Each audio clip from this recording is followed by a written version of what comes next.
Hello everybody, Jackson Fulcher here, and by the time you're watching this video, my top 10 best films of 2015 video has probably gone up, and I'm hoping you're enjoying that list, but now it's time to get to the worst. In my opinion, the top 10 worst films of 2015, and there's a lot to choose from. Some people have said that this has been one of the worst years for film in a while, so there'll be a lot of entertaining picks for the worst, but first, some dishonorable mentions. Here we go. Jupiter Ascending. The Wachowskis made The Matrix, a classic and a masterpiece, and then they do this. What happened?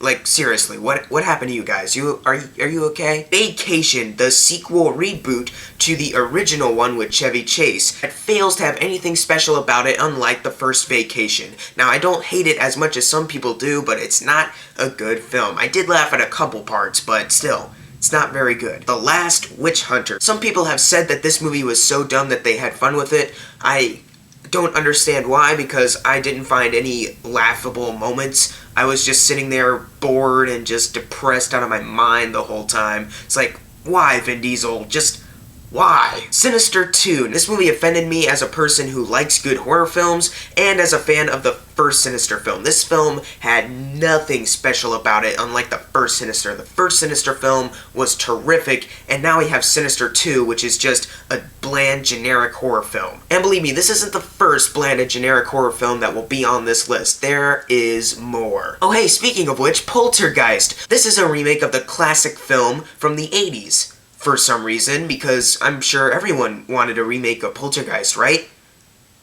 No. I think people liked it the way it was, and because of you remaking it, people have hated on this film, and for good reason, because it's really bad. Aloha. Who would have thought that a film with this cast and a director that has had some good films in the past could make something so boring and dull, and have a romance where Emma Stone and Bradley Cooper have no chemistry with each other. Yeah, that's right, Emma Stone and Bradley Cooper have no chemistry with each other. What happened here? And finally, Pixels. Now, my original review, I gave it a C. Ignore that. I should give it a D+. I am so sorry for saying that in my review. It should be getting a D+. And I'm also sorry for saying that Q*bert was passable or decent, because he's not. He's annoying. He takes a pixelated pee at one point. It's terrible. Never watch Pixels if you're a fan of video games. Anyways, those are the dishonorable mentions. Now it's time to get down and dirty with this list. Let's begin. Number 10 is a bland and generic horror film, except this is found footage. Whoa, I've never seen one of those before. Oh wait, there's one almost every year.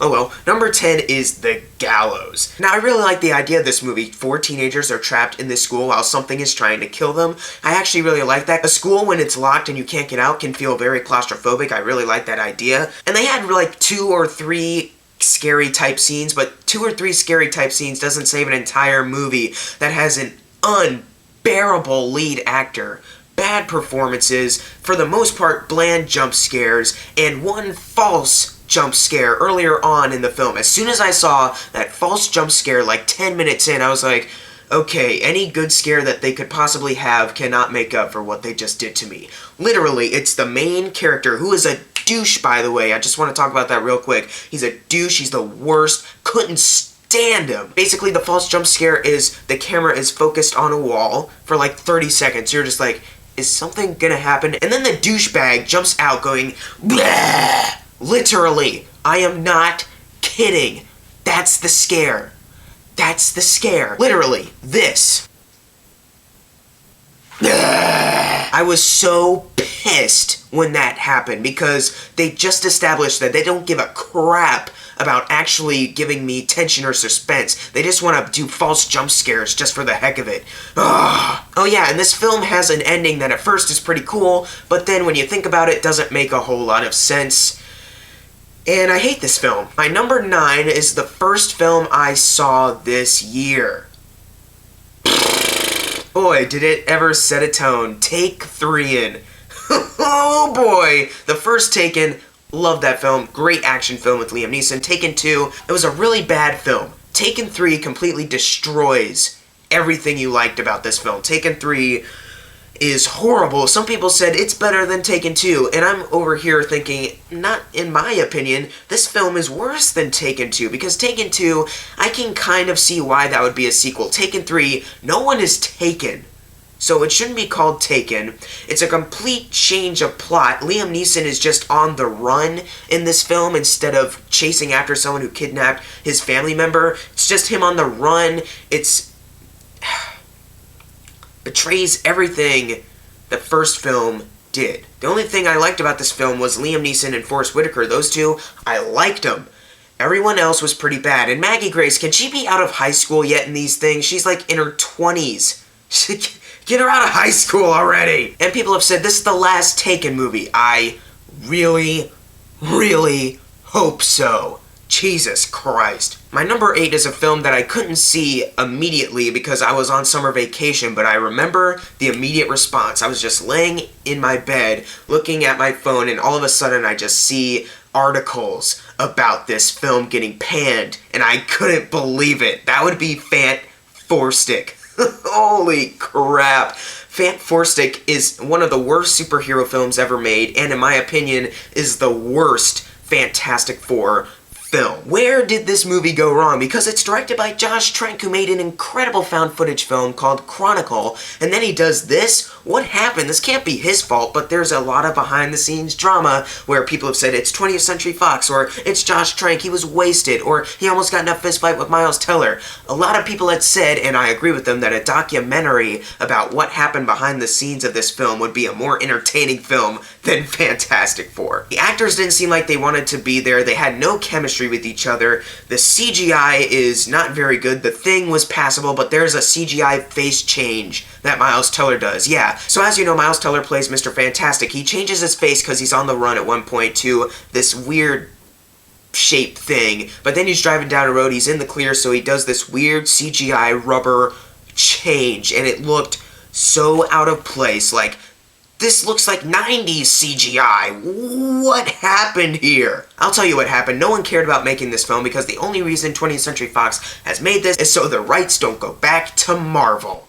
That's it. Screw you, 20th Century Fox. Well, except X-Men. You're doing pretty good with that. But Fantastic Four, no more, please. Number 7 is a film I thought for sure would be at least in my top 5 worst of the year, but surprisingly I saw 6 more that were worse, and that would be Mordecai.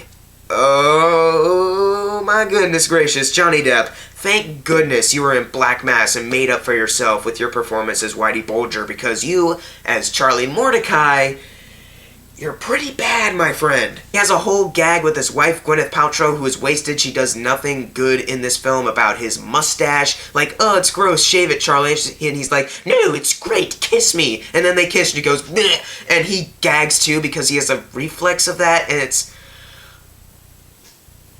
Why? What surprised me the most was that this film was directed by David Kemp, and he and Johnny Depp made a film called Secret Window, which I absolutely loved. They go on from that to do this.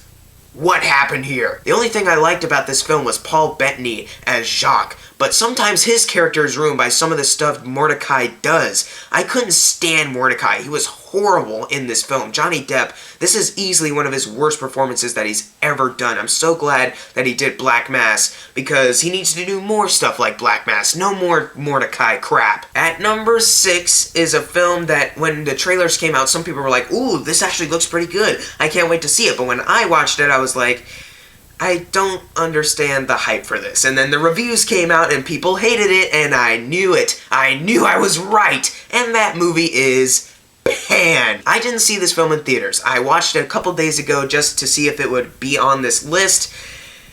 And holy crap, I did not know that this film was that bad. The only thing I could possibly say is a good thing is that Hugh Jackman and Levi Miller seem like they're trying, but saying that two actors seem like they're trying doesn't really save their actual performances, where Levi Miller isn't very good and Hugh Jackman is horrible.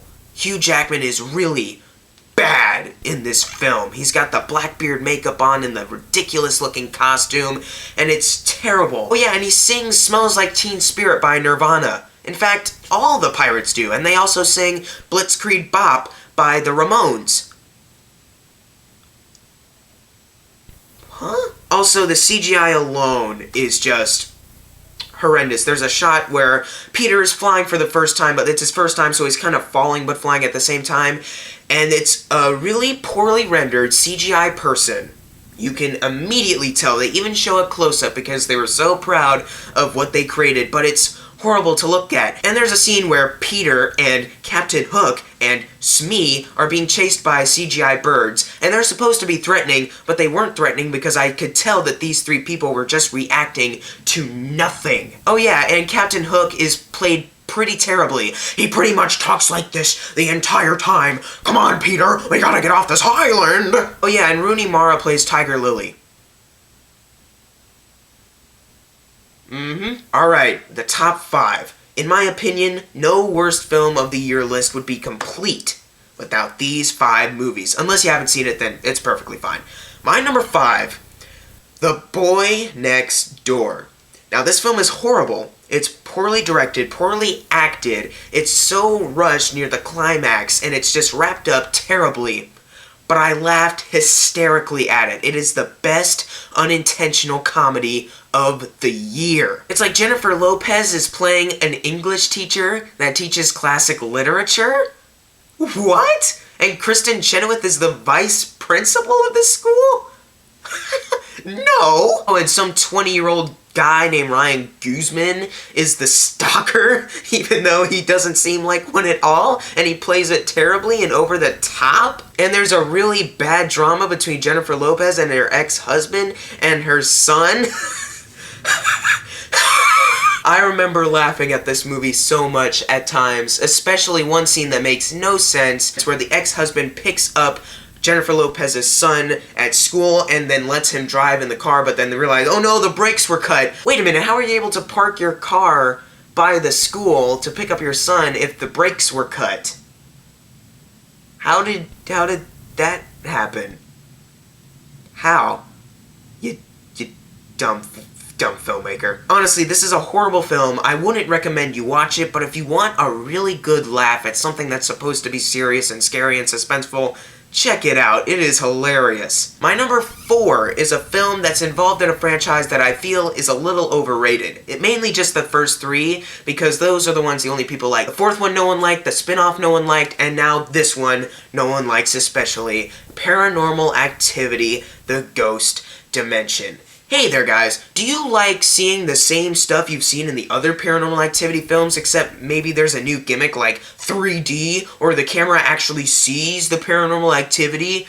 Even though that's kind of a portrayal of what Paranormal Activity is, because the real suspense that really came from those movies was that you couldn't see the ghost and it was doing creepy stuff like pulling Katie out of the bed by her foot in the first film. That was creepy. You couldn't see what was doing it and she was just getting dragged. That's scary. But now you actually get to see the scary stuff in this film, and it looks pretty bad. The CGI... horrible. Hey, remember Toby, pretty much the main antagonist of the whole series? Yeah, he's basically Venom from Spider-Man 3, except more poorly rendered. And usually my favorite parts of the Paranormal Activity films are the endings. The first 3, I love the endings to those. The 4th one, it was okay. The marked ones, hated that ending. This one is the worst ending, mainly because there's one part where the CGI demon is like, "Wah! Wah!" And there's an obvious meant for 3D shot of a demon hand grabbing onto the camera, and then just more time travel mumbo crap, and it's the worst ending of the series in my opinion. Hopefully this actually is the last Paranormal Activity film, because I don't want to waste my time with any more of these. Alright, the top 3. They're all comedies. Let's do this. My number 3, when I saw it, I thought for sure it would be my worst. But I saw 2 more that were worse than this somehow. Paul Blart, Mall Cop 2.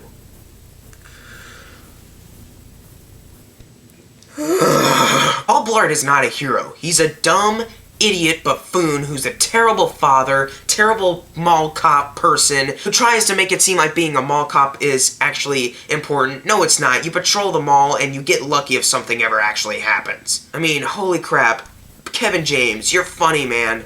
Why are you falling down for humor? Literally, Paul Blart fell down like 7 or 8 times just for comedy. A fat guy falling down is not funny.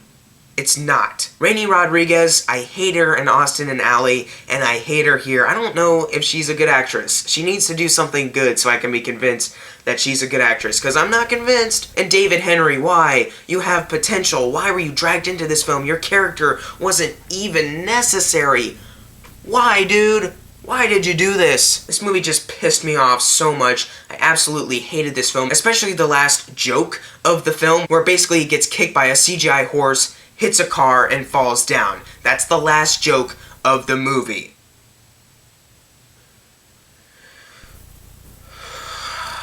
My number 2. I was convinced that this was the worst film of the year, until I saw number 1, of course. Number 2 being Hot Pursuit.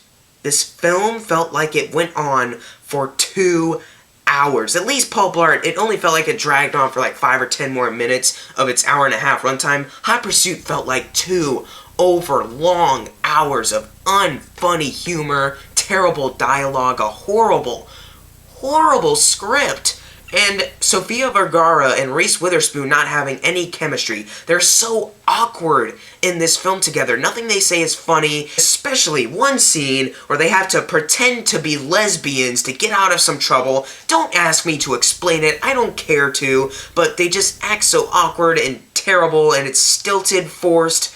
I hated the lesbian scene in this film. Oh yeah, and the major crime that this film does, it drags in one of my favorite comedians, Jim Gaffigan, for a cameo, and they don't even do anything funny with him! He's in the lesbian scene. He gets distracted by them doing something hot with their lesbianness, and he shoots his finger off. Why? Jim, why? Jim, why? Oh yeah, and something happens in the third act that changes this movie into something else more than a comedy. I hated this film. Never watch Hot Pursuit. If you're a woman, you're gonna love this film because my sister and my mom liked it, and other women in the theater when I saw it, they were laughing at it. I hate it though. Never watch it. Alright, this is it. The worst film I've seen this year. Now, when I saw the trailer for this movie, I at first thought, it just looks like a generic comedy, whatever. Then the reviews came out. So much hate for it. Like, so much hate. I steered clear from it, I didn't see it. But then, I was just checking around Vudu, and I saw it there. So I was like, what the heck? I probably need some material for my worst of the year. And I watched it. That movie is unfinished business. Unfinished is appropriate because this film feels unfinished. When the movie starts to wrap up, I immediately felt like, whoa, wait, it's over already? But what about this one thing? This one thing didn't really get resolved that much. You didn't really delve into this one thing. What are you doing? This movie is not over yet. But you know what? I didn't really care about that because everything else I had to sit through before was so horrifying. Vince Vaughn basically plays Vince Vaughn again. Tom Wilkinson could have been funny because his character is an old guy doing stuff that usually younger people do. Guess what? He was not funny at all in this film, and they dragged in poor James Marsden and Nick Frost into this film, and oh my god, Nick Frost, what did they do to you? What did they do to you? You're awesome! What did they do to you in this movie? The Cornetto trilogy, man. Nick, come on. What were you thinking? Oh yeah, and Dave Franco, James Franco's little brother, plays a guy named Mike Pancake. That's right, his last name is Pancake, and they make a joke about it, even though it's not really that funny, and I don't really understand why his last name is Pancake just for humor. I don't get it. Just, oh, pancakes are delicious. I'm distracted now. What? Also, anything he ever really says is like this, and it's so awkward, and I was like, I want to touch your boobies and stuff. It's like, shut your mouth! Freaking couldn't stand Dave Franco in this movie. He annoyed me to tears. And there's a forced dramatic part of this movie where Vince Vaughn is having trouble with his son because his son is having trouble in school, something like that, and it barely gets delved into. Like, they have a scene, like, during the credits, while the credits roll, they have a quick scene.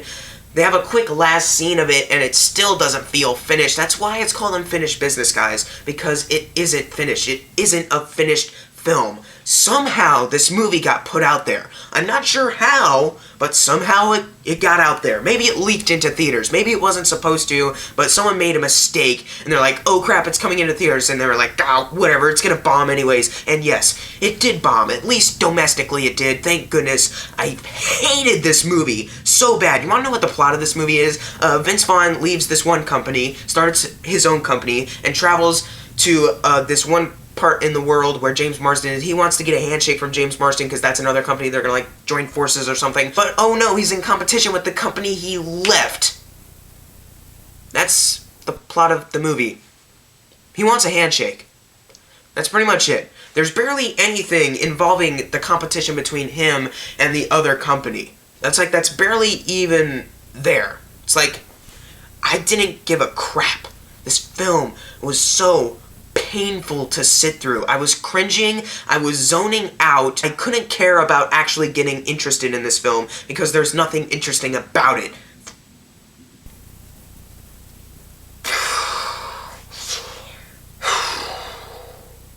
Forget this movie. I don't care about this movie. I don't care about any of these movies. Just get out of here. Get out. I don't care. I'm never gonna watch these movies again.